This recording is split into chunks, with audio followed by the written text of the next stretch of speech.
out to be completely unreliable assholes. Buongiorno, Tim. Ryan, are my lips moving at the same rate as the words that are coming out of my mouth? Yes, which is weird. Refreshing. Or you're right, just weird after this film. I've gotten used to the opposite of that. Yeah. Oh, yeah. And buongiorno, everyone listening, because you're in episode 22 of Dismembering Horror. Welcome. We're going to dismember some horror today. I don't know why I just... It's not really scary. For yourself and us, all horror fiends and fans, we're going to talk about this movie per requested by our friend Arn Battolini, Planet of the Vampires, and it's an Italian film. Yeah, it sure is. It's not an Italian. Italian 60s film. Mm-hmm. That's exactly what... What more could you, ask for here? Right, that already starts to conjure a picture, and it certainly conjures a specific picture. Yeah. Should we get into talking about it? Is there anything you wanted to say? No. I wish I knew Italian, though. Well, how would that have affected this film? You just wish... just in general. That's the language you want to learn the most? It wouldn't have.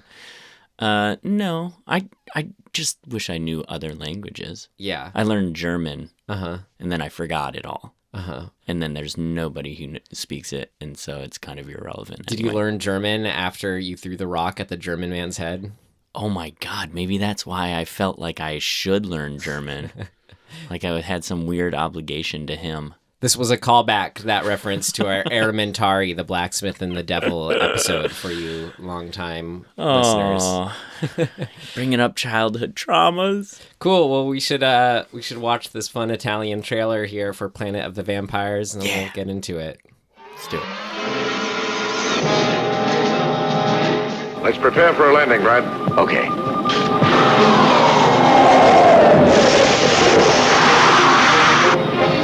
In a 40G gravity atmosphere, strange thing happens to man's body and mind. Barry Sullivan and Norma Bengell take you into the most fantastic science fiction adventure ever filmed. Emergency! Emergency! Conditions desperate. Little chance of survival. Help us. Mark, look! What have you got? The Galliot. Bert, get me a fix on this right now. Wes, Brad, controls. Planet of the Vampires. Harboring a form of life worse than death. Aha. Wow. Aha. Mm-hmm. Okay. So we start off with our summary for the movie of the week. Okay. I can do that. Yeah, can you? Okay. Cool. Terrora nello spazio is what this is actually called. Terror in space. So we got the ship. We're in space. We got a ship. It's called the Aura, right? No. Is that the right one? Shit. I mean... Hang on. I'm going to get it. It's all incidental. No, okay. So we've got two ships. We've got the Argos and the Galliot. Okay. Yes. And we're on the... they're both flying through space, and they see this planet, and there's a distress signal. This is important. And they go, man, we got to check out that distress signal. And so they land on the planet, but like shit gets crazy when they're trying to land, and the gravity gets too high, and everybody freaks out, and they land. And then when they all kind of come to, they attack each other like maniacs. And then they kind of get snapped out of it because our captain of the ship is like a super awesome dude. Like he can kind of resist everything. Mm-hmm. So the story is, let's go. We're with the Argos crew. We got to get to the Galliot because they landed elsewhere, and see if they're okay. And so, that's kind of it, right? But the big question is, why did they all attack each other? Like, what was going on? And when they get to the Galliot, they find that everybody's dead and that they had all killed each other. Before that, though, isn't it revealed, or don't they see the people coming out of metallic graves? Not metallic graves, but graves with a metallic covering? No. That only happens after? That's after, because they buried those people. Right. I just felt like that was revealed a lot sooner. I don't know.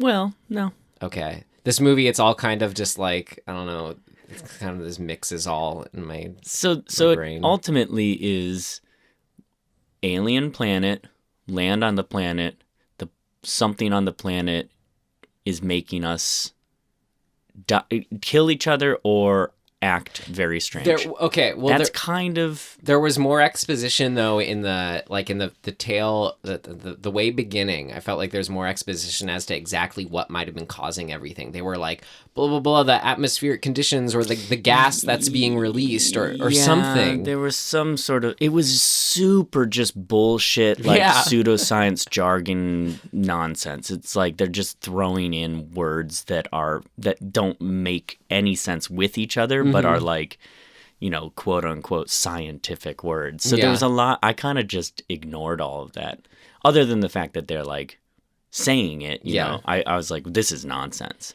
It means nothing. But I don't even think it means anything to the broader story. No, it doesn't. But I guess not. So then why am I bringing it up? I don't know. Because really, here's the sequence of events, right? Yeah. Distress signal. Let's go. Let's communicate with our other ship. Well, we agree we're gonna land. Shit gets weird. I bring it up because from a horror movie sense, it's like what it defines the kind of zombie they are. Like what induces it? I guess. I feel like that's kind of a tenet of it's like, oh, I mean, yeah, in some zombie movies it goes unexplained and it's fine, but we have a sense of it's kind of like a viral thing, or if it's like through the radio waves or whatever. Yeah, I guess that's kind of true. There's sort of a God, I mean, this movie is vague Italian. Yeah, I mean, it's. I think actually the fact that you just used the word zombies and the American title has the word vampires, right, and the Italian title has neither, and the monster is this invisible thing that maybe comes from smoke, but maybe comes from lights, and maybe what I mean. There's like it is this weird casserole of fucking everything's in the pot. And I think the key ingredient to that casserole that we left out is what you just said, is that it's an invisible alien force that then possesses deceased bodies. Right, so that's ultimately what we figure out. That's right? what I was getting at, too. That's what kind of zombie vampires they are. Which I have a theory we'll get to as why they just up and call them vampires versus zombies. Oh, good, because I don't know what that is. It's a funny... Well, okay, so I think that's a good summary. My best ever. The summary that has more, causes more questions. Yeah, well, I think that speaks to what this kind of film is, what this film is. Yeah. And what also speaks to that is how we would rate this. Yeah, I thought about this. Do you want me to go? Yeah. I'd say stream it under certain circumstances. And conditional stream. Yeah. And where for me it's like this is I guess this is my in summary of my the summary of how I felt about it. Mm-hmm. Like where I get the appeal, and it does appeal to me throughout in moments for sure, because it's like captures and is so indicative of a kind of like pulp 50s sci-fi aesthetic. It is very classified as a B movie. Yeah, exactly. It is a B movie. Like it's the distillation of this kind of thing. So I'm going to use a comparison of the earlier film, like how if the Black Cat is kind of a distillation of that aesthetic of the old dark house, 50s kind of whatever, 30s, 40s, 50s, right, kind of universal horror film. This is like the whatever I said before, the sci-fi pulpy 50s Yeah. thing. So it's just that for me, this isn't, I'd be surprised and don't feel like this is the Black Cat of these kinds of films. Like we loved the Black Cat and it captured, it was indicative of a certain thing. This was too, but I don't know. I don't feel like it was as consistent as it could be as far as what you'd want from those kinds of films. It was a bit of a slog. And what I say under certain circumstances, this is the other big part of how I rated it. This for me is like and this is actually kind of the relationship we had with my friend Aaron who suggested it, is that this is the kind of movie you want to watch kind of like eating junk food with friends, talking over it, like doing your own Mystery Science Theater sort of 3,000 over, or sort of getting caught up in the idiosyncraticness of like the choices they make. Yeah, like, because it is a bit all over the place. And it's fun to kind of be like, constantly be like, whoa, what? Like, why are we over here now? And like, look at that thing that they're doing that they've done. Like, right. There's weird repetition in this, and then there's total tangential nonsense. Yeah, which is, and there's some like the hokiness too, the B movie stuff. That's what's really, that campiness is kind of what hooks me. It's just that, so it's funny when we sit down to watch these, it's very much like the feels, I want to turn off the lights. I really want to get into it. And like, we watch the film, but this film isn't one of those films so much. No. So it like, there were parts where we were able to slip into that, that mode I'm talking about when it's just you and me watching it. Mm-hmm. And that was fun for that. But I just feel like there's probably better movies that also have this aesthetic that are just have more of all that going on, which we'll talk about as far as some of those moments that did work for us. That's right. You want to get into that? Yeah, I mean, what worked? Yeah, but how did you rate shit. it? I forgot. You said stream it? You know what? I honestly feel like you should rent this. Like, I would rent this. I think it's worth the rent, and we'll get into why. For me. Great. I want to get into why then. I think there's some importance to this movie, as weird and nonsensical as it is. Yeah, I could see that. But I'm excited to hear what you mean by that specifically. So let's get to what worked. Cool. What worked for you? What worked for you? What worked for you? It worked like a charm, Smith. What worked? What worked for you? Well, can you reveal what you just meant? This off the bat, or? Okay. Yes. Sort of. Or is there something you want to into it so with? Here's the thing, like, kind of what you're saying, like, in terms of B movies, in terms of an era of movies, and in terms of a filmmaker, I think that this director... We should have mentioned it's Mario Bava. He's a name, Black Sunday, and this is kind of the divide where Tim and I aren't necessarily, like we said, which...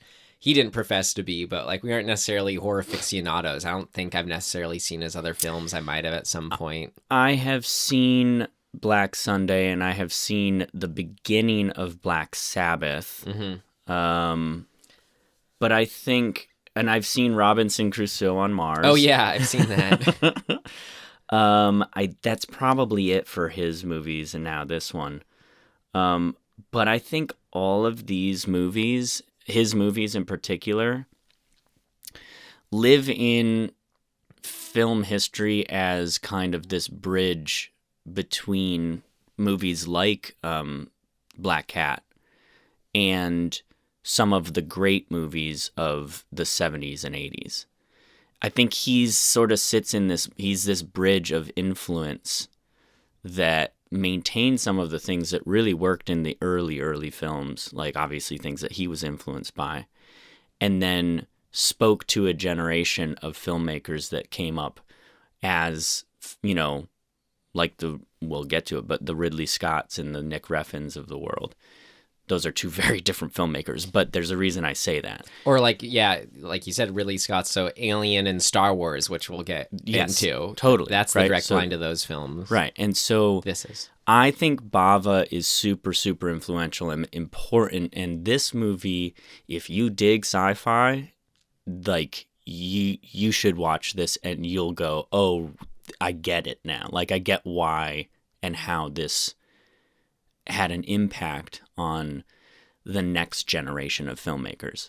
Yeah. So that's why I say I think it's worth putting the money to rent it. Okay, so maybe it's like I wouldn't want to do the search for finding a film that was, I guess, accomplishing all that, but I thought was just more engaging throughout. But you're saying it's still up there as far as accomplishing what it does. Yeah. Yeah, I mean, to me, it's kind of one of those things. Like when I grew up, I didn't feel like my access to quote unquote like obscure or underground or like, just non-mainstream shit was virtually non-existent. Like it was basically my brother. If he found out about something, then I learned about it. Outside of that, I didn't know anybody who was into film. I didn't know of like a club or a old video store that had people there that I could be like, what should I actually be watching? Like I didn't have that. And so I think this is one of those movies and sort of sits in that realm that like, had I had that, they would have been like, yo, you need to watch this. Like, if you like Star Wars, if you like Alien, you go watch this. And that would have influenced me at a younger age and made me go, holy shit. In the way that like Evil Dead and Evil Dead 2 and Army of Darkness did, but my brother was the one who introduced me to those. It's funny you say that because like Arn, who suggested for me, he's a little older than me, and he was one of those exact people that you described in my life who would like show us these things, like made us watch awesome. old Doctor Who episodes and all these, all the early Peter Jackson splatter films. Yeah. That's cool. Yeah, like I didn't discover Peter Jackson, that stuff until I was, probably in my mid-20s. Mm-hmm. Like when Netflix first became a thing that you got the mail-in DVDs and you suddenly had this database of movies, that's when I started going, holy shit, I have access now that I didn't really think I had before. And I went completely crazy. Like in a year, I watched 1,000 movies, which is absurd, right? Like I was watching 2 to 4 movies a day. I know I did the quick math and it would have to be that. It was so ridiculous, but I kind of like I worked in a bar in New York City. Yeah. My whole life was like the 8 hours at the bar and then coming home and watching a movie and then getting up and watching 2 other movies. Like that was my whole life. And then on my days off, it's New York. Like all winter, you're just inside. Like I'd watch 5 movies a day. I was out of my mind. I was kind of just like a shut-in weirdo. Well, I like that. I don't know. I like it. It's good as far as my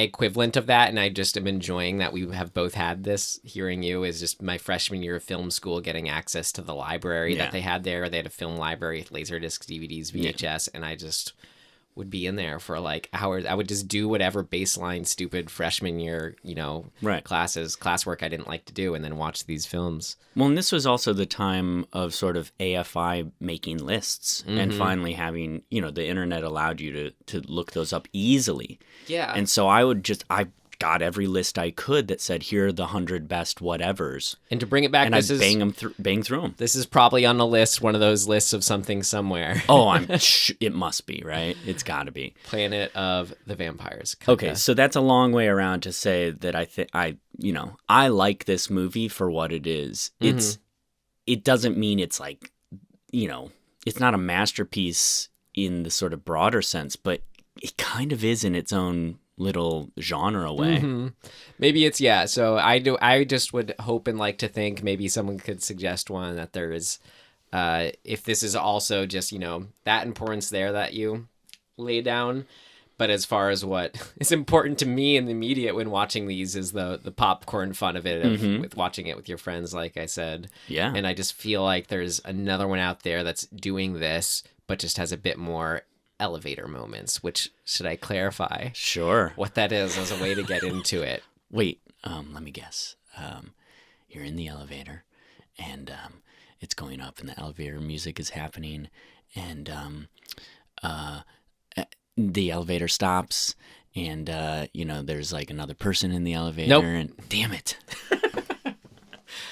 The elevator moment. So this is What does that mean? For what worked for me is that appeal I was talking about, which is like the sleepover or adult equivalent sleepover appeal. What are the elements in this that make it fun to like be your own MST3K?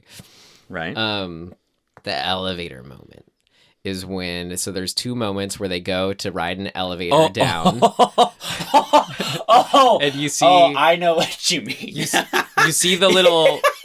I forgot about this completely. You see a little port. So they walk into the elevator. The door closes behind them, except you see a little like porthole window of them facing outwards, and it's just so clear. Its first time is just one person on their own, and second time it's two people going simultaneously. Where to accomplish the elevator, this classic movie way I've never seen the effect. We just see them ducking, like as if it's moving That's right. down. They're I mean, this is like the gag you play with your niece and nephew, right? Like you're standing behind a couch or something, and you're like, "Oh, gotta take the elevator down," and you like mock press a button and just kneel down behind the couch. To see these like totally stern-faced in these films actors, just like, "You ought to see us. We got to figure out what's killing us off." Blah blah blah. Take the elevator, and then it was so funny the first time, but then when it was the two of them, it was just like so good. Because they're not quite in sync either, like you would be on an actual elevator. But just enough. Just enough. They got it pretty well. I also love that the first time it happened, because I think this was the doctor who's still under the influence of being a crazed guy. It's early on. He's running away from the captain, and he gets through a couple of these doorways and gets to that particular door, closes it, turns around so he's facing the portal, and then just sinks down. And it did not accomplish the intended effect at all. I thought he was just being a creep. You thought he was hiding awkwardly? Yes, I thought he was just being like... It did. That's what it looked like. And then the second time it happened, I was like, oh, sweet. It's an elevator. So it's... And you know what? It's this moment, and then the other moments I want to say that sort of like are adding up to the, as I said, what worked for me under this kind of film fun context, but I can also put it to who's hopefully listening, Arn, who suggested this, is I can just see him like laughing at these moments and saying, this is why this is the greatest film ever. Sure, saying yeah. that kind of thing to someone like him. And yeah, I mean, me too, it's the campiness when done in the right context is fucking amazing. Because it's like, especially in this film, don't try to be campy. Right, that's what it works about. It's like so like serious. Like, they're making a real film here. It's supposed to be scary and all that. And they, oh man. So other things like that for me were the guns that don't shoot. Yes, I love that. They're like the little Elon Musk flamethrower like things where it just sort of projects a flame out, and it kind of like sometimes it's as if they crop it out of shot so it looks like it could be continuing, like the little flame coming out, but most of the time you just see it and then it has the noise, and then never in full do we see any kind of beam. It feels like it felt like when you go to laser tag and the fog machine's not on, which it usually isn't, and it's like you just want so bad to like see what you're shooting and it doesn't, and it just feels lame. It felt like they were well, and also like when it hits somebody, there's no like indication of that. They just go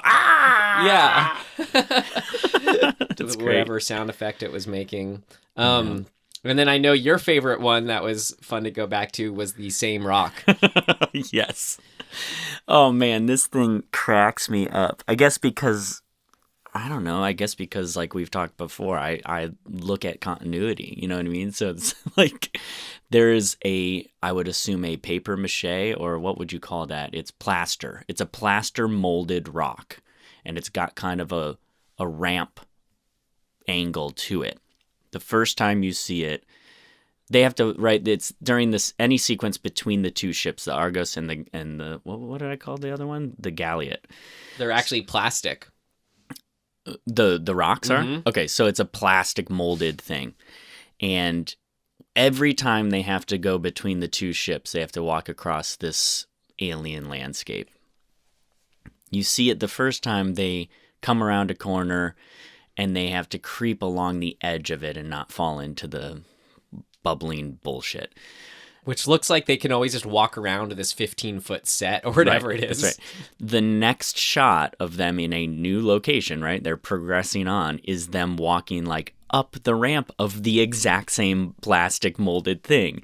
And then like the next shot is them climbing over it from another angle. It's like they're literally just on a set turning this thing by like 20 degrees. It's not even enough to make it look different. It's like it's just the same fucking thing.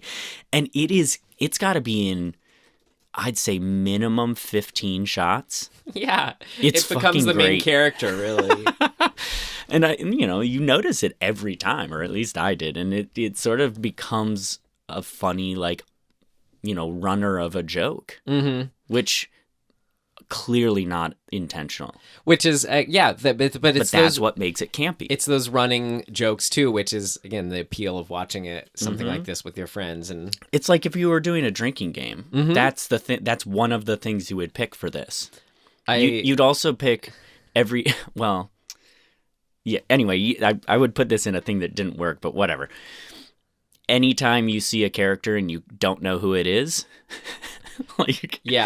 they all look the same basically. No, actually, this was that was the top of what worked for me in this section. If this is a subsection of the campy this is actually not so much campy, but this, if what I'm talking about the appeal of sort of watching these films with friends, whatever that is, some of those are campy things like what I've said, but also those are just sort of the more like things that don't necessarily fall into camp, but are like the unique things to it, the ongoing things, the running gag things that just sort of emerge with, the mood and specifics of watching it with your friends. So that was the main one that was fun for you and me that captured this. And that was my favorite part of watching this film with you, was trying to tell the characters apart.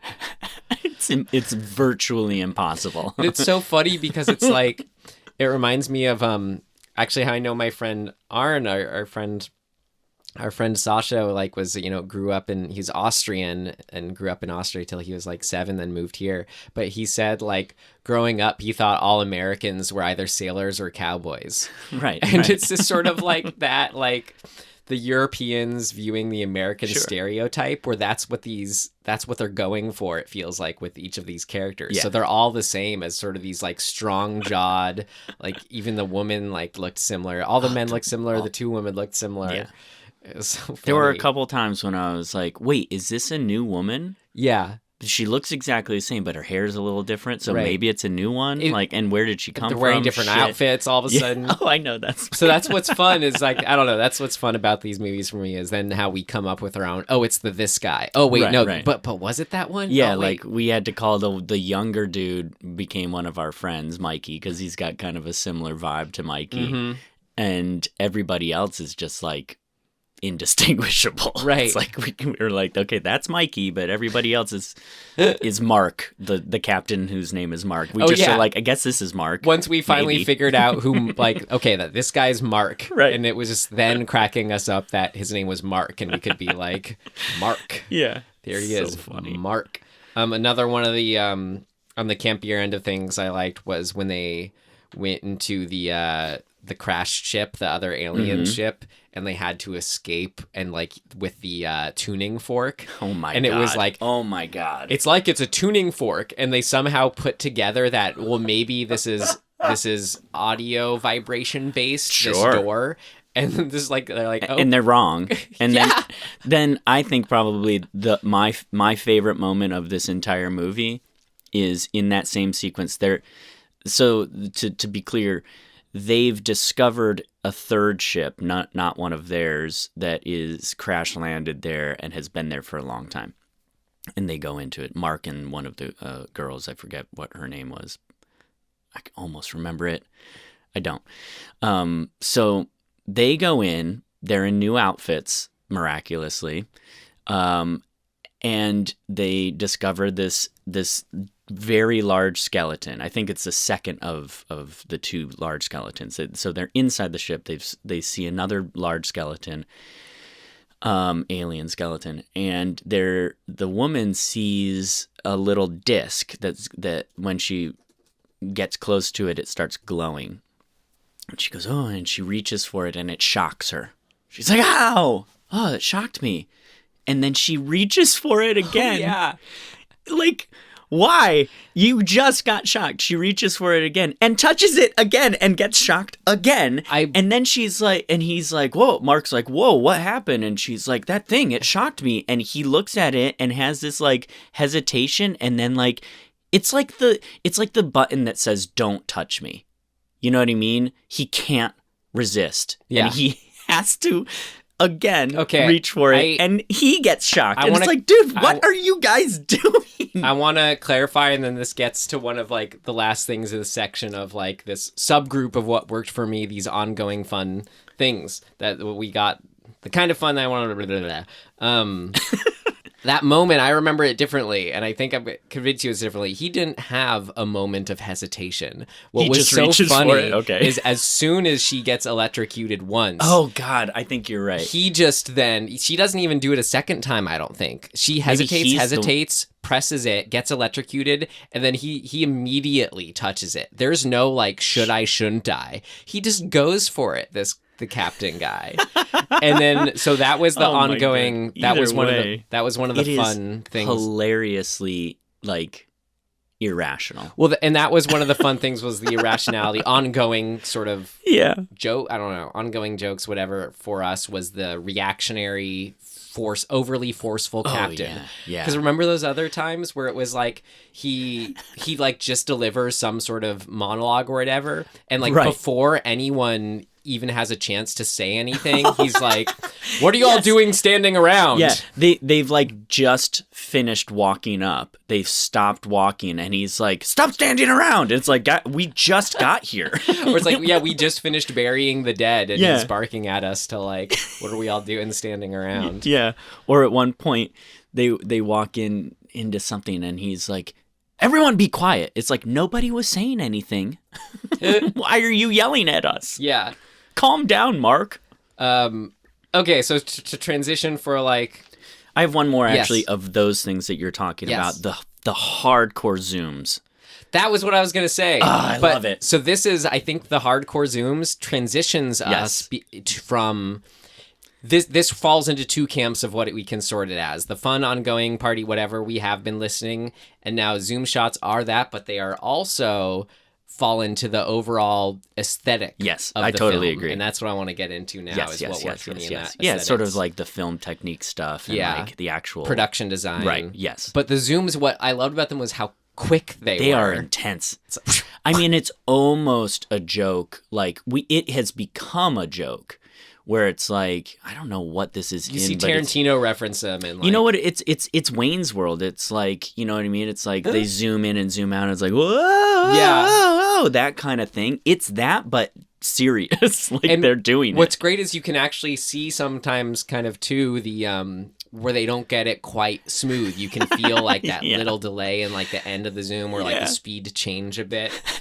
It's fun. It's so good. And I like my favorite one in it was when it's like she's about to fall into the goop. Oh my God, when they're crossing the same rock. And it's like she falls, but it doesn't actually look like she's going to fall. No, not at all. She's just kind of like hanging on easily to the side of something that doesn't look like a cliff at all.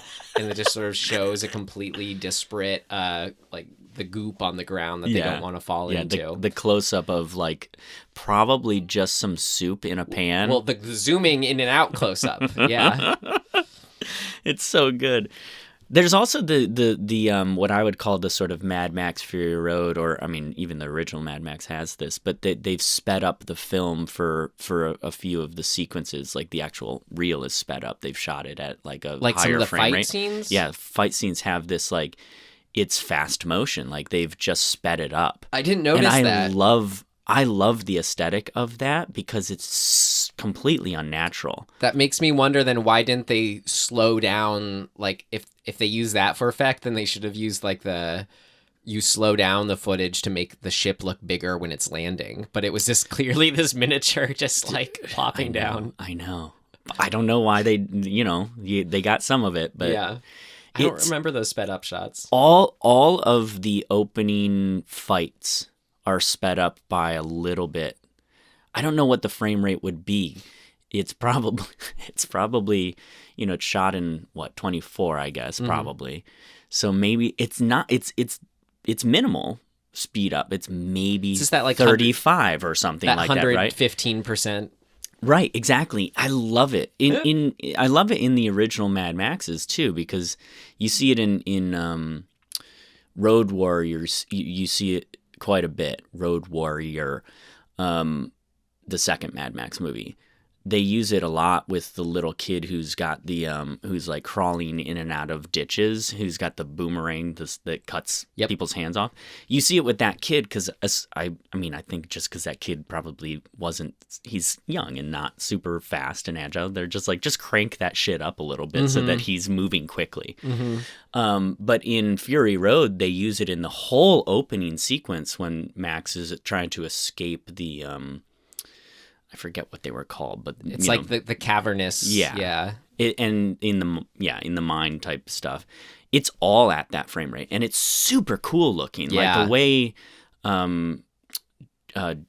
fucking what's his name, George, who's the director of George Miller. Yeah, George Miller. Thank you.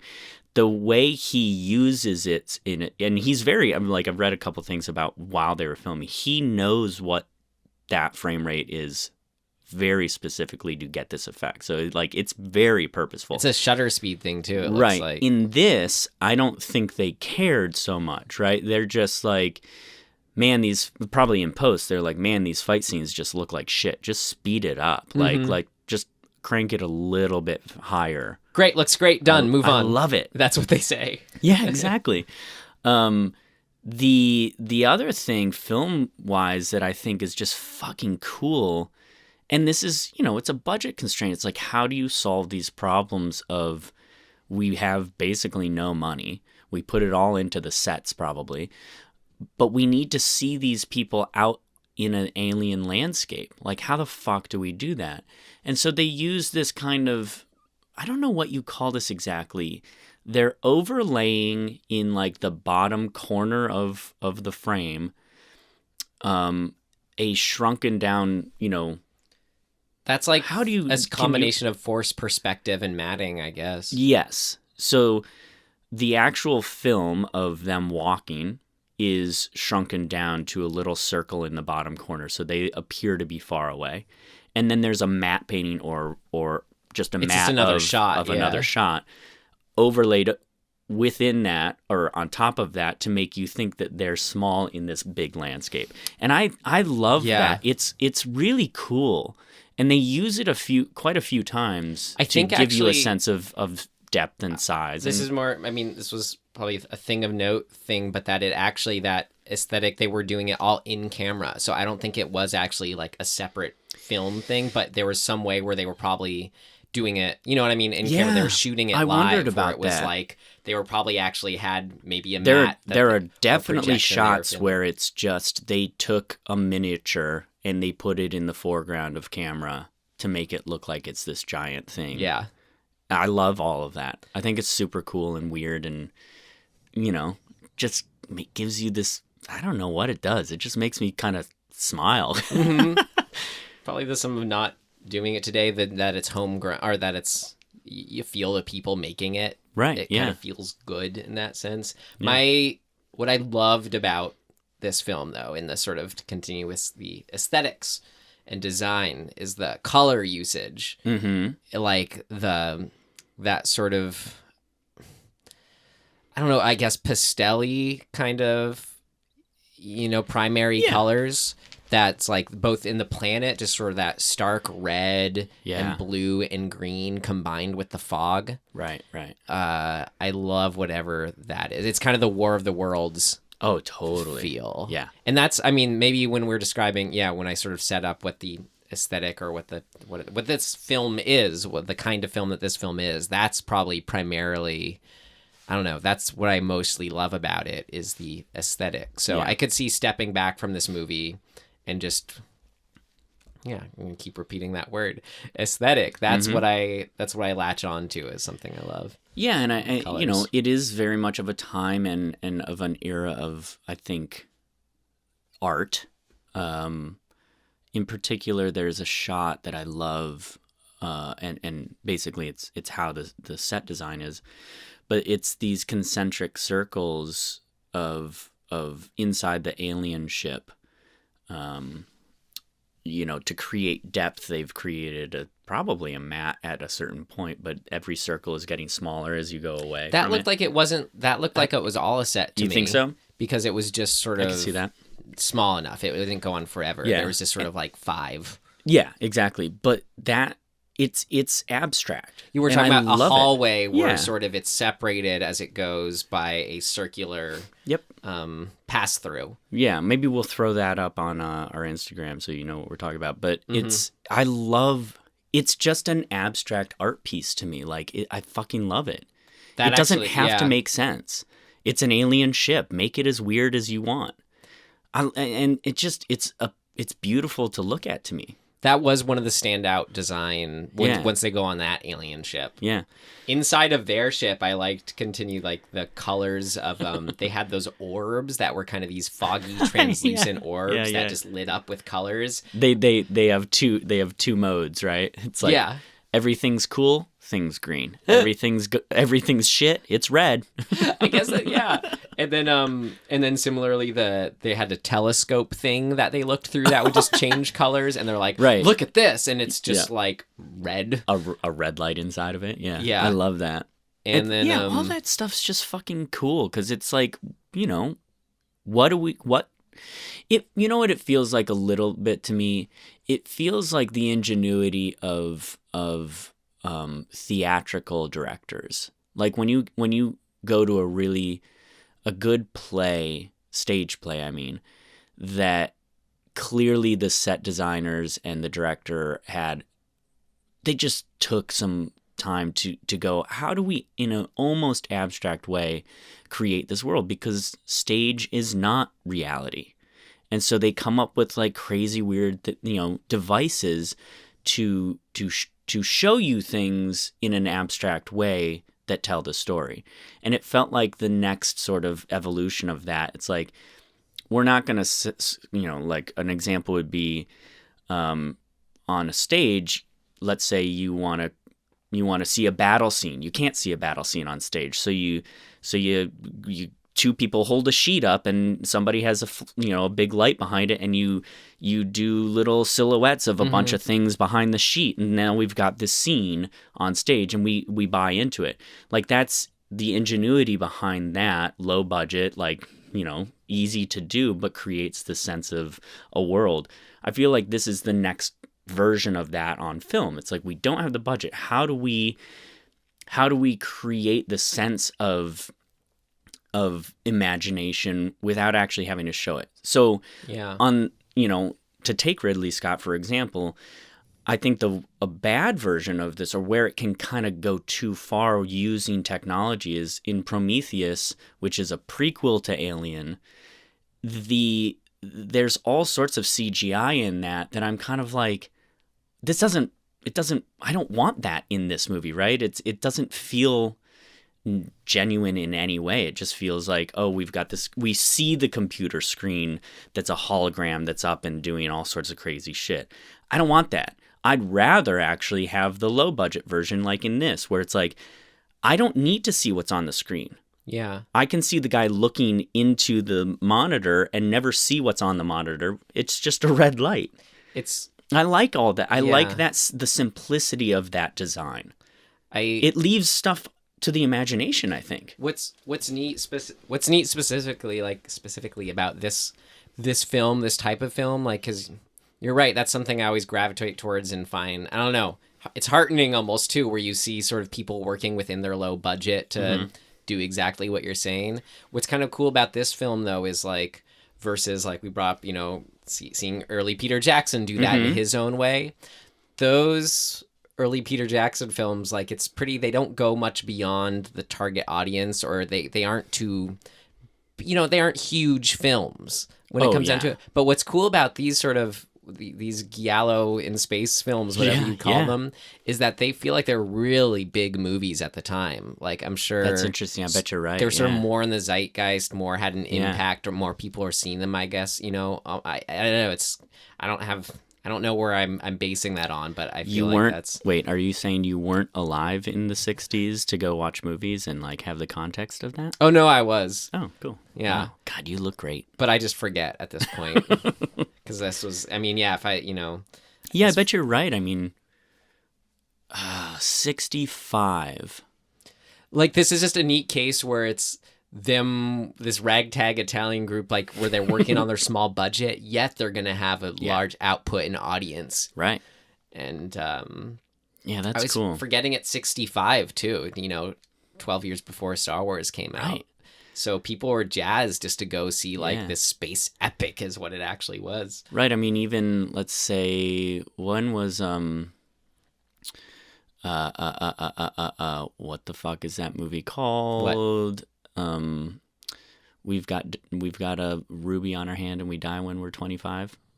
Logan's Run. Oh yeah. So Logan's Run was 75, I believe.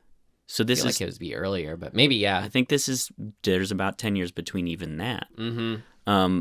But I would say there's a big shift from, like, I would say Logan's Run budget wise and aesthetic sort of campiness is closer to this than it is to Star Wars, even though their design stuff gets compared to Star Wars Which a lot. I think speaks to how huge Star Wars was. Exactly. So it took 10 more years and maybe 10 plus years for the kind of construction of sci-fi and the construction of the technology to translate stuff into this new realm of filmmaking to turn that corner. Well, it was like Star Wars was kind of took these technologies and sort of reinvented them again to push them Right. to their limits for something not entirely new, but just sort of while if Logan's Run was kind of like a continuation of a line that was more the same. Yeah. Yeah, that reset it. Do you want to keep going on with these Yeah. aesthetics Let's do here it. that I liked, design things? I mean, the ships themselves, I love those sort of like metallic, again, War of the Worlds exterior ships. It's like the 1950s view of the future. Right. Whatever that is, that's part of this specific thing. Yeah, the crashed ship I loved. The giant skeleton remains. Yeah. Okay, so the costumes. Yep. These lapels, they'd like go up past their ears. I know. Right? They're So like double lapels. This is my theory as to where it came from, the vampires thing. I'm with you. I think they get off they get off calling them Planet of the Vampires because it just so happens that the pre-existing suits that they wear have these very Dracula-esque, future-esque collars, which makes them look like that Dracula kind of vampire. I mean, I think that's probably pretty valid. Which is like it's really lame. It's a stretch. It's kind of like one of those step and a half removed. Yeah. Thing like. But you could just imagine someone thinking it and saying exactly like, well, we're that. going to throw these guys up on the poster, and what does that evoke? Yeah. Right? Vampires. Or like what you just said. Sure, I think that's what they said. Right. Which is great, again, when it's like going to such massive audiences. Well, and to, you could pick this apart a little bit. It's like you have an Italian producer who's saying, we are going to release this in the States, and we're not going to call it, what did I call it? Tierra Nello Spazio. Like that, they don't know what that means. Nightmare in Space or whatever. Terror in Space. Terror in Space. And they probably were like, well, Americans, they I don't know, they fucking like vampires. Like let's get them in the seats. Yeah. So let's just fucking say a thing that we think Americans will be into. I don't think it probably went further than that. Nope. It's just like, how do we get them in the fucking seat? Yeah. I liked, now to move on from aesthetics, production design, the beginning, I like that sort of getting thrown into it where I see Star Wars repeating this too as a sort of Flash Gordon type thing, Tenet, maybe, where we're kind of coming into the middle of some conflict. Yeah. Like there's no real, it's not like we're with some new recruit and blah, blah, blah. This is good. Yeah, this is important. I think people need to do this more. It feels like it gives the sense of the ongoing adventure where the ship's just in the middle out here and they're in the, we're so thrown into it where that's where all that exposition we kind of forgot about is coming in. Though there's this thing coming off this planet that's this and this and this and blah, blah, blah. And then like all of a sudden they're attacking each other. Yeah. Like it felt like it was all part of the same scene where it's just like, it's this 20-minute scene. It almost feels like. Yeah. And this really comes, structurally from the serial world of old, like you said, like, Flash Gordon stuff. It's like, who Flash Gordon is. You get right into it because you only have those old Flash Gordon serials are like 15 minutes or something. They're quick. Yeah. So you're just in it right away. You don't have time to fuck around. And I think you're right. Star Wars and Lucas obviously was a big Flash Gordon, like he admittedly that was a big influencer for him. Is taking that structural thing, like let's just jump right into the adventure. Like, interestingly, and we'll get to more of the comparisons between the first Alien and this movie, but Alien does the opposite. It does this, well, I mean, it actually kind of does both, but the opening of Alien it's like 7 minutes of kind of camera crawling through the ship and the crew waking up, and it's these phase shots, like it's what is that called? Well, it's crossfades. Alien is using sort of these ideas to accomplish its own thing, where it has that slow transition in to actually bring us into the world. But as far as the but you're right, the characters themselves, we get thrown into You're right. They all know what they're talking about and don't care if we understand or not. Yeah, and you're right. So it is doing both things actually. But yeah, I mean, I think it's why in TV we have cold openings, right? Like, let's get into it, and then. I don't like TV that much, or sort of what you would call traditional TV structure. I think it's a little too. It's true. Whenever I'm here, you always have a movie on. You aren't really watching shows. I don't do it. I think there's formulaic aspects to TV that just don't appeal to me very much. And that's one of them. Like the cold open. I'm like, yeah. I get it. I don't know. I'm good to move on to our next section. I am too. The only other thing I have on my list is I love the theremin and very modest use of it. It's like they didn't overdo the theremin. They just throw it into a couple scenes, and I'm like, yeah, theremin. Wasn't it used more as a sound effect? Probably. Okay. So we said it. I'm like, it wasn't a part of the soundtrack. Yeah, I don't think they used agree. it for music, which is fun in its own right. Yep. Okay, let's move on to what did not work. It's not ready yet. Seems to work okay. No, something important's missing. What did not work?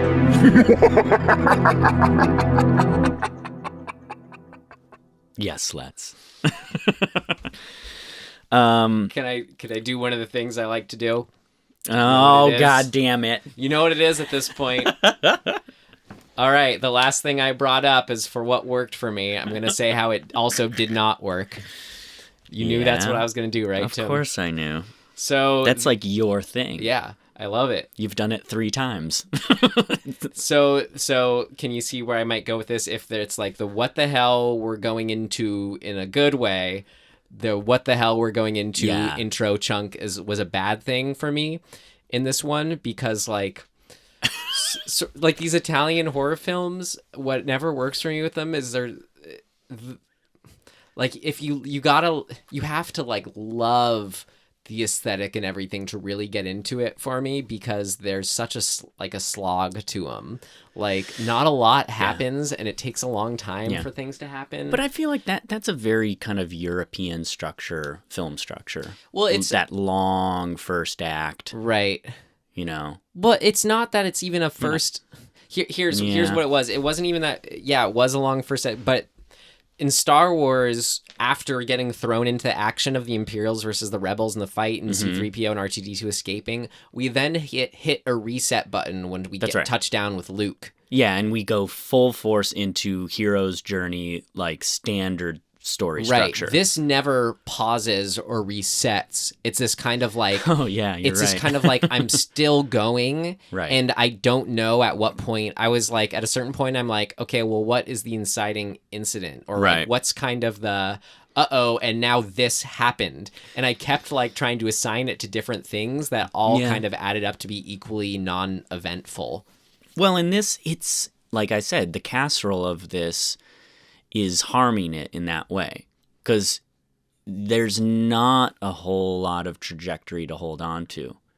It's like moment to moment, we're like introducing kind of randomly new things and just going, okay. Yeah, because remember when you were like, oh, I hope someone dies here, and I'm like, Yeah. me too, and then they didn't. They don't, right. And it's kind of like, ugh. You know, and it's like the question of what is the alien monster bad guy force thing that's driving this is really, really not answered until the last 10 minutes, maybe. Yeah, and then even Right. then it has some fun with it once we get to it, as far as like it's the invasion of the body snatchers thing of kind of Right. hearing a force or an entity talk through a human. Yeah. Which but- once that happened, I was like into it. Well, that's what I It's have too. so It's like late. these Italian horror movies, these kinds of films. It's always that last third or 20 minutes where Yeah. I feel like, okay, this is where the movie's happening, and there's always those Right. moments throughout But that are occasional. to be fair, Alien does this as well. Yeah, you but- do not get the chest bursting until like the 40th minute of that movie. But that's it's maybe the difference. later. Like Alien is a turn down the lights, I'm into it film. This is You're right. This is the party film. That's very So- true. You're right. So Alien is taking this structure and leaning in on how to manipulate the audience effectively. This is taking that structure and just throwing everything at the wall. Well, no, in its defense though, like I forget this movie was made to be scary. It's just like I know. that's the interesting thing about it. I just can't get into it that way. So for me, it's like when Yeah. watching this film, I set up what the elevator moment is. Yeah. There aren't enough elevator moments for me to sort of uplift me from that Sure. slog. Yeah, I get you. We already said it. I mean, I have just the dubbing. Ironically, or not ironically, I don't know why I keep using that word. Eventually, I didn't care. Like, I got used to it, which is, I'm amazed that I got, usually that kind of shit drives me completely insane the whole time. Well, it is always, so like as bemusing as it was to like be keeping track of the rock each time, the Yeah. recurring rock, Right. it also made me feel like trapped. Like I don't like that sense of feeling like when we walk past Yeah. it at the same time. Like Yeah. I feel a little cloistered when watching the film, and then Right. not. I don't know. In a Right, way that's right, not right, as right. fun. So if going to see the same rock, if seeing the same rock over and over, lent or made me feel like trapped in a not fun way.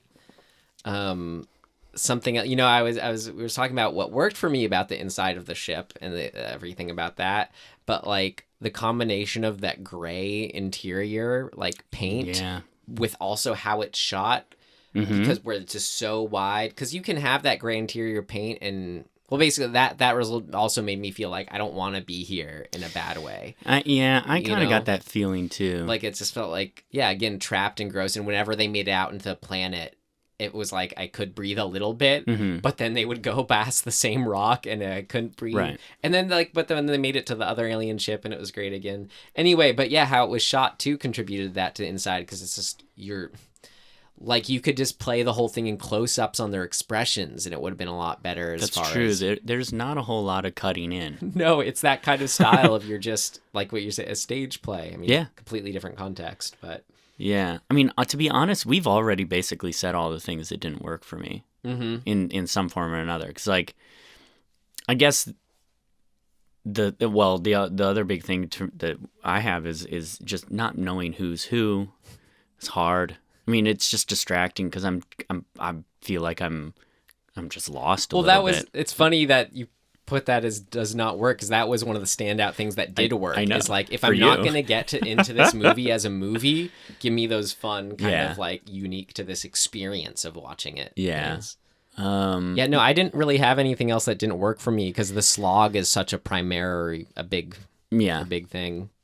Yeah, I mean, if you're not willing to sit down and accept that this movie is what it is, if you're looking for high, I don't know what you would even call that, like something more intellectually highbrow, I guess. I mean, it's like you could draw you the can, sort of connections, but it's you're having to wade through a whole thing to get to that. Yeah. So, if that's what you're looking for, don't watch this. But if you're looking for fucking fun, absurd, abstract, irrational, like, behavior, just craziness, great. Right. I mean, if we're sort of looping back to we can... You know what didn't work for me? It did secretly. Mark needs to stop leaving people by themselves. Oh, yeah. He does that was it like, another fun one. He does it like 8 times, and every time that person either gets attacked or like killed. Yeah. Wait here. Keep a watch on this. They're like, wait, no, how about I go, the 2 of us will go and we'll do this thing. And he's like, no, that's a horrible idea. You're going to stay here alone while the 3 of us go and get the thing that you were going to go get. It's like, no, don't, like, he's going to die. You don't leave him alone, Mark. And you know better. And it secretly did work for you in the ongoing joke thing. That I love it. What's fun about this. Yeah, let's go to things of note. Yeah, let's just go there. Nothing didn't work in this movie. Everything worked. Well, then let's talk about things that we found noteworthy. Things of note! This should be interesting. I want to kind of get it away out at the head. You have like the alien similarities, but honestly, I don't think there's much to break down about them where it's really new. No, I just want to sort of... Yeah, I mean, the of note thing is simply that if you look at this movie structurally and design-wise, Alien, Ridley Scott, and Dan O'Bannon. God, I always want to call him something else.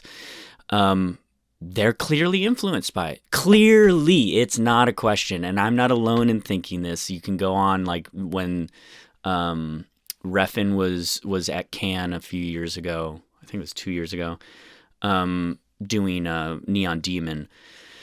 And Bava was being kind of honored, and they were doing a screening of this movie. Refn just out and says it. He's like, look, O'Bannon and Scott obviously are doing this movie, like with Alien. They're doing their thing with it. But they took, blatantly, they just took things that worked in Planet of the Vampires and put it into Alien. So what it is, though, specifically, the landing on the planet because of some sort of call or distress call. That's right. The giant skeleton of another species. Another ship that has been attacked by the local alien. Yeah. And... the skeleton, the fact that the skeleton is like three times the size of a human. It's just like the little details of what is cool in this movie. They were like, yeah, we're going to use those. So for the record, though, that's where we can end talking about this. There's a 1979 issue of Cinefantastique magazine, the special on making Alien behind the scenes, where Ridley Scott and Dan O'Bannon stated they had never seen this film before. Oh, they're full of shit. Are they? Yeah. I don't know. I've more and more run into circumstances, like personally and observationally, of that is stuff just being out there. Like just can't get behind that. Well, what about the whole, like, it's always for the 2 volcano movies coming out at the same time. That's a different thing. That's a different thing because I feel like that is largely a product of, stories circulate and like interest circulates at any given time. So like, why are the 2 Capote movies made basically back to back? Why are the 2 Hitchcock movies made back to back? Why are the volcano movies made? It's because industry-wise, those scripts and what people are talking about, what might be interesting in the zeitgeist right now, those conversations are ongoing. But I don't think this is not suffering from that. There's 13 years in between these 2 movies. But it's not that, like, it's not that crazy when you think of it in terms of like, if everything that's made is some sort of new connections of what was before, sometimes I think you can make such disparate connections to make such original things that can be sort of so specific that we can only feel like our immediate reaction is, oh, they would have had to have seen this before.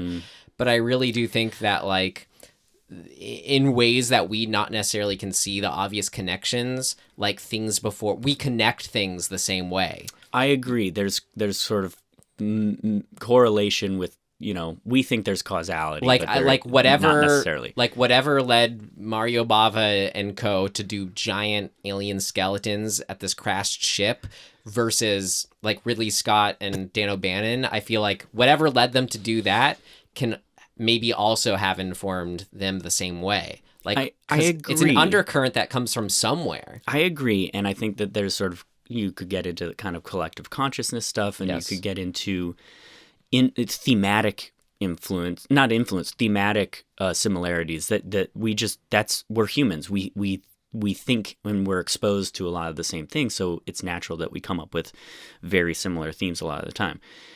But the specifics of this, to me, trump that. I don't know. I've watched. Okay, anyone? It's tough. Check out the web series I produced called Anamnesis, made years before a show called Falling Water. Watch then the show or just the teaser trailers for the show Falling Water. There are like shots that are like the same. It's like so similar. I'm not saying, because it does happen. I wrote a basically just an outline for a film.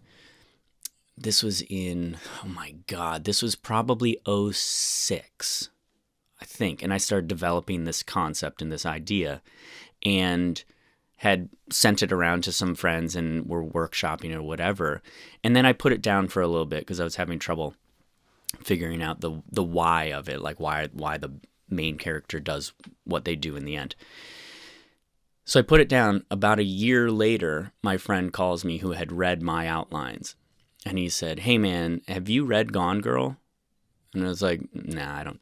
What is it?" And he's like, "It's a new book. It's out. It's just out. And it's basically your script." And I was like, fuck. So I read it. It is and it isn't, but it's so fucking similar. Theirs is much more of a drama and dark and whatever. I forget her name, the woman who wrote it. Gillian Flynn? That sounds right. It's not like it's what you're saying. I agree. Our brains will lead us down similar paths. Yeah, I just think it's so tempting just to say, but the fucking like giant alien skeleton crash spaceship distress call like that. It's so hard for me. You just finished my sentence in a way. It's so hard for me to buy that they. That's my point. I think it's so hard for people just to not be like, oh, they saw it as a kid and they don't remember. I'm like, I'm not even saying that. I think that they then you're saying they lie or don't remember. Well, I think that they are. Well, yeah.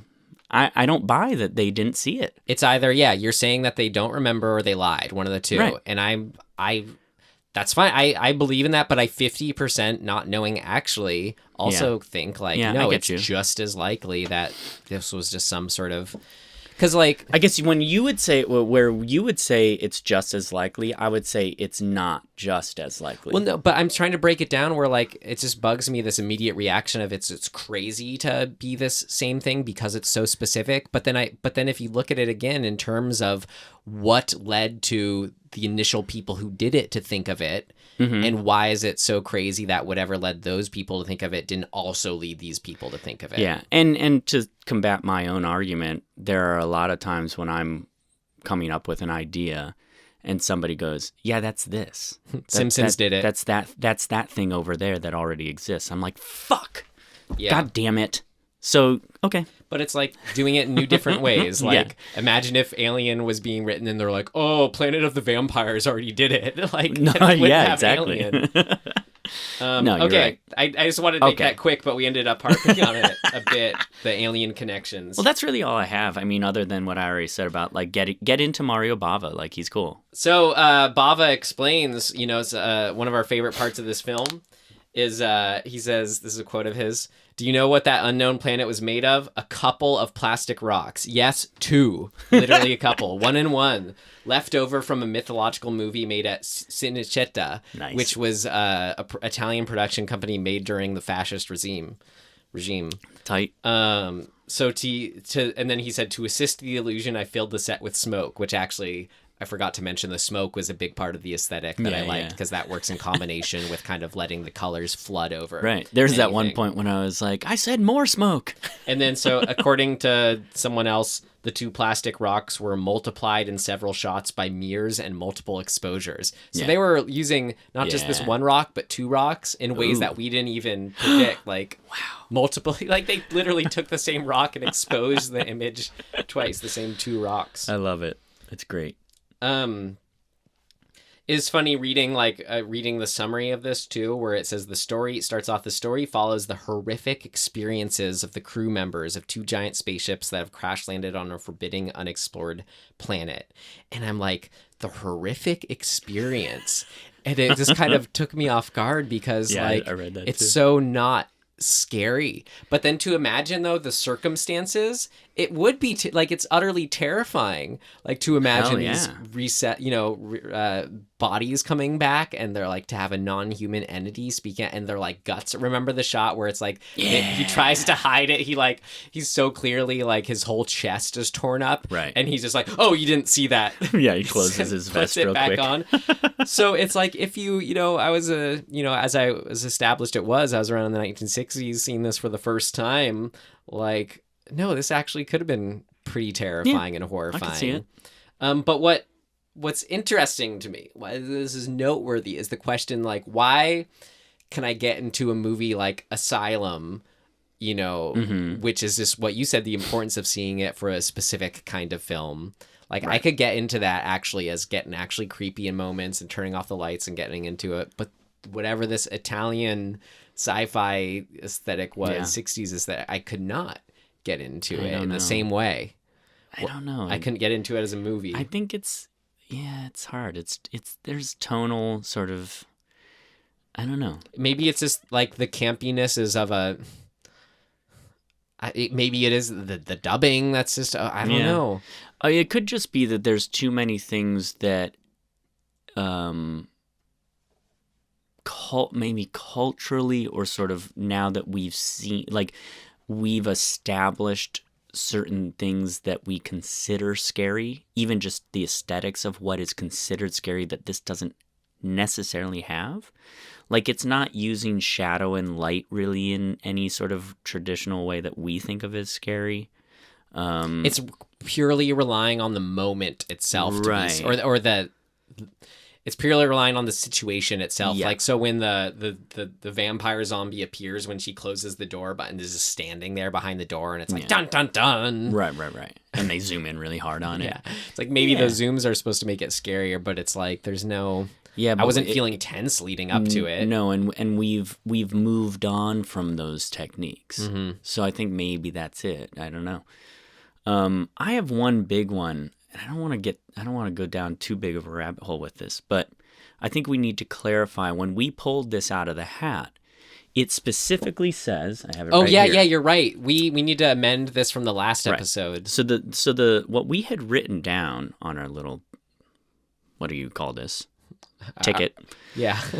Planet of the Vampires, and then parentheses 1965 Soviet movie. And it was a suggestion from Arn. Which, I don't know. I just think some weird wires crossed when I was writing it down and how he told me about it, Right. And so we were like, wait, what the fuck? Apologies to our last episode, too, where we said it was we were just reading why did that miscommunication happen? Because this had, we were like, this is not Soviet, it's Italian, and what the fuck? So my theory is that it is Soviet was in somehow what Arn was telling you. Mm-hmm. Meaning the thematic aspect of this film, the underlying theme of this film has to do with fascism and communism, insofar as the alien is a metaphor for the invisible evil that's out there that you can say is fascism or AKA communism. the original invasion of the body snatchers. Correct. And so that's what that connection is. Yeah. I think. And, I think there's plenty in this movie to support that. Yeah. When you're like, oh, it's the being the same, communism. The word that I use, which I had to double check to make sure I was using it right, it's the automaton. Yeah. That when you lose, when in this movie, the people die and then their bodies are reanimated. That's the metaphor, right? Like when the metaphorical death of letting go of your whatever liberty or your free will or whatever and giving over to communism or the fascist idea or whatever that is, that's your dead body being reanimated by this evil force that turns you into a zombie automaton. I should say, adding to things that worked, I liked the ending of is dark and that sort of nihilistic. Yeah, I love these that bad shit. guys. The Red Scare won out. That's right. And you had mentioned, that everybody's in these same uniforms, and even more, everybody looks the same, right? Like that supports this sort of theory that they're pushing on that as a thematic thing. It's that if you let the evil in, that's why Mark is so strong and awesome. And even he falls prey to it. Yeah. Right? So even the best of us can be, taken over by the invisible evil. Because Mark, actually, that was what I wanted to say. Things of note, talking about the best, they're the most, white-looking foreigners is there's something none of them are actually Americans, but they like to have the American look to them. Right. They had all their uniforms that all looked the same. I think Exactly. this is a future of where the Nazis won out. Yeah. They have the SS logo. I know, they have the little lightning bolts. Right. So it's on all their uniforms. Man. This is probably why Arn got a kick out of it too. They have little SS logos with a line through it. Yeah. It's but there's a line through it, so it's not SS. One of them has 3 though, and the line through it as if, it's designating rank. And the first group that gets infected is the red lightning bolts or S's, and the ones that are battling that are the yellow ones. Yeah. Right? So there's all these little things you can glean. I think we're assuming that this was all part of the plan and they were doing this on purpose. Maybe not. But ultimately, that's what you get from it. It's these Aryan approved actors. Right. And then but they have these SS symbols. It's come on. It's so funny. Oh, man. So, yeah, I think that's cool stuff. Yeah. You're saying, it's all these Giallo films. I'm like, oh, they're all dubbed like this, but it was a little funny to break it down to exactly what was going on. Apparently, each cast member, they used their own native language on set, and in many cases, they didn't understand what they were saying to each other because they were different languages, or whatever they're saying. So that's so hilarious. The actor Sullivan, which one, or I don't know if that was an actor or a character. They're spoken in English. Someone else was speaking in Portuguese. One of the women was speaking in Italian. I think the other one was speaking in Spanish. So you had all of those languages. People just it's so funny. You imagine just fucking saying stuff to each other. A set where it's it felt like there was little chemistry between them. It's because they can understand each other. That's amazing. What a weird thing to experience. Right? I bet the sound guy was just like, oh, there is no sound guy. Never mind. they must have been getting something, I wonder. I guess. Just to help sync it. I don't know, but probably not. You're right. Yeah, that's so funny. Probably shooting MOS. And then, so the very last thing, which we already touched on, which is, I just think it's interesting to see how this led to Star Wars again. Mm-hmm. And I get Star Wars impact that much more when thinking that this is what sci-fi and space movies were until Star Wars. Star Wars must have been such a breath of fresh air. Holy shit. That to have these things that are supposed to feel adventurous, but I mean, even though it may not have been obvious then, I'm sure that feel of like being trapped and not good, translates on that I was feeling translates on some level to the viewers then. So when you have Star Wars, it's just like the expanse of adventure and just all that just explodes out again. Well, and you can see how where the road forks. If you're staying on track with this construct and this sort of way of looking at sci-fi, the fork goes to Star Trek, right? Star Trek is way more similar to this than Star Wars is. But Star Wars, took that other fork and went, whoa, wait, we let's do this other thing. Which, if funny, sorry, Mike. Just punch that. It's funny you bring that up because I kind of wanted to bring up, I just, I've never liked Star Trek. Yeah. But after like different people recommending it, The Next Generation to me from different avenues, I've like sat down and watched the first handful of episodes and have really liked it. Yeah. And so like this was Star Trek The Next Generation was on my mind when I'm like, the gray spaceship and the sound it's making, I like don't like being here. But it's funny, you see how it branched off and then how Star Trek does it, like the sound of when you're on the bridge, that's constant. Yeah. It feels good. Yeah. Like in Star Trek, it feels comforting. It's like the best kind of like white noise. Cool. Yeah. And like the colors, even as cheap as they look in the first season that I'm watching, it still feels like it's pleasing and the automatonness of the same outfits. You're right. There's that connection. Yeah. But again, it's like, they kind of actually, now that I'm just trying to letting myself let go of how dorky it all is or whatever, and not trying to be attached to that, I'm like, they actually kind of look good in a lot of these suits. Well, and I really like Star Trek and could talk about it a lot, but good to know. I think what you're responding to is a lot of the lessons that Star Trek Next Generation learned from the original series. And they were able to kind of go, okay, how do we do what worked with that and then do our own thing, but retain the world and sort of, the bigger tenets of what Star Trek is. And I think Generation did that exceptionally well. Yeah, great. To bring it all to the show I'm excited to watch more of, actually. Well, do you want to figure out what... No, we're on to recommendations after things of note. Yeah, do you have anything else? Yeah. Well, it got me thinking because I was looking at the Nicholas Refn commentary on this film and what a huge B-movie fan he is. I mean, he is our modern sort of day, like... I don't know what you call that. He's the gatekeeper of the past B movies. I mean, he's like the dude who obsessed about B movies and now is executing kind of this. You're saying the younger generation gatekeeper because the Joe Dantes and all those are still around. That's exactly right. So his modern versions of B movies, I think, are this beautiful amalgamation of why those things are so good and high concept and high execution art.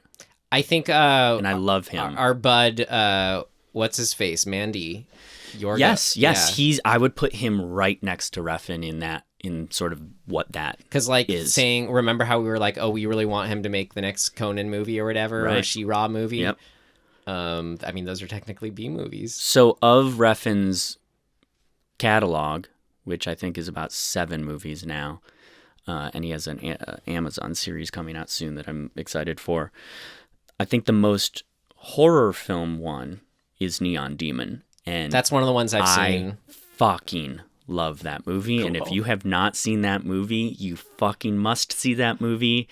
It is everything I love. It's so fucking weird and beautiful and disturbing and disgusting at times, metaphorically disgusting, literally disgusting. Like it. Oh yeah, you like body horror. Yeah. I love body horror. It is so fucking my lane. I love Refn. I love that movie. That's my recommendation. I had a good experience watching that in theaters. I had quite an experience watching that on my own in theaters. I'll put it that way.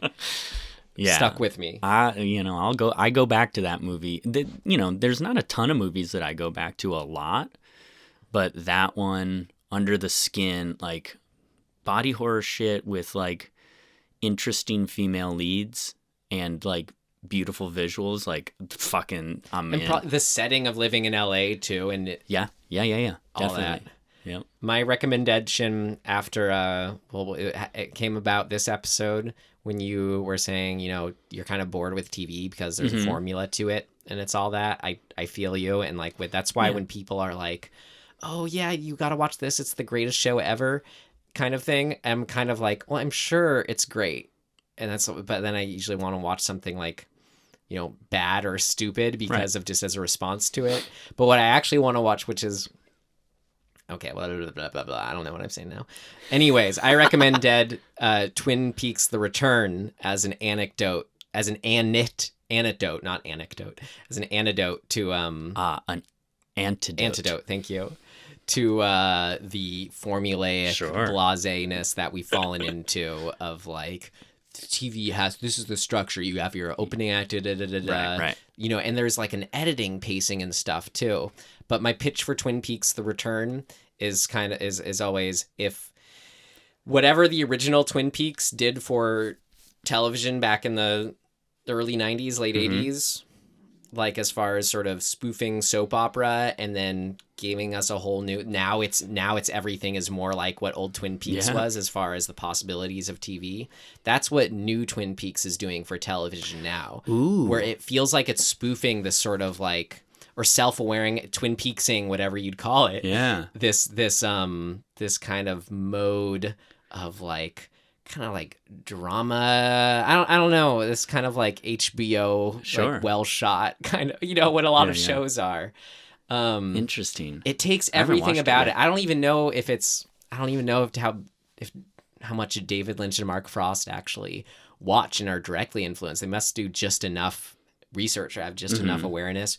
But to someone like you, Tim, which I hope is other people out there like myself, who's just like, give us something. I want something else. Twin Peaks: The Return takes us another 20 years in the future. Cool. Pacing wise, feel wise, everything. Check it out. And because I'm a fan, it's hard for me not to recommend watching all the originals and the Fire Walk with Me TV show first. Yeah, definitely. But just do whatever you have to watch The Return. Awesome, man. All right. It's your turn. I feel like it's always my turn. How is that possible? Because you did... Okay, do you remember pulling Planet of the Vampires? No, I think I did. You're right. You're right. For a fact, you did Ghost Stories. I think it's because I'm always holding the hat. Yeah. I think that I've pulled every time, but I'm just holding the hat. All right, next episode, 23. It's a long one, too. Okay. It might just be notes. You can just read the name of the... Another recommendation, from your friend Peter Warden of Retro Reviews. Arnold. I have no idea what this is. I don't really either. It's this one that I know is hard to find, but I think had some sort of like impact on him as a kid of being, of maybe actually being scary. I don't know. Peter doesn't let on a lot as to where he's coming from when he says something, but it may be one we'll have to... This is going to be hard to find because even when you just put in Arnold movie, it's only Arnold Schwarzenegger stuff. So we gotta I found it on Google before. You know, type in Arnold film. Maybe it's from the 70s. Maybe we can get and that's my friend Peter. He has a podcast called Retro Reviews. Oh, it's 73. Okay, I found it. Cool. And he's actually the one we were hoping to maybe do our first cross. Oh man, the poster looks amazing. Peter, we were hoping to maybe do our first crossover episode with his podcast. Oh, cool. Maybe this is the one that we'll reach out to him for. I don't know. Retro Reviews. They review movies between 1980 and made 10 years ago. Cool. So I guess this one is not that. I'll tell you the tagline. Arnold is dead and a newlywed. Don't miss his honeymoon. 8 murders and Arnold is the suspect. It like almost started like it was going to be a little rhyming scheme. But... Nope. It looks hilarious. Well, Planet of the Vampires we found on Amazon. I thought it might be harder to find. It was on Amazon. Arnold will actually be hard to find. Let's hope one of the video stores has it. I think Peter said it might have been all on YouTube at one point. Shit.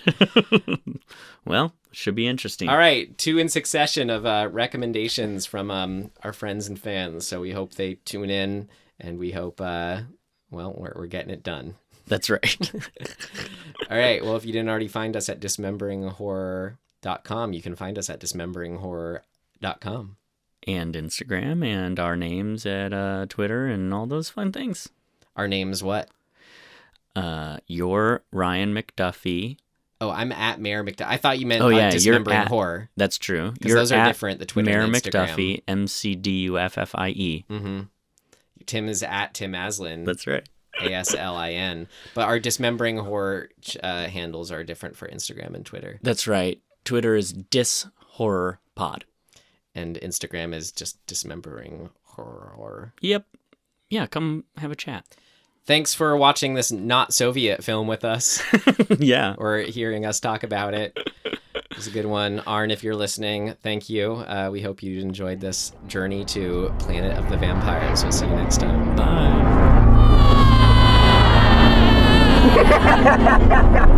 Bye.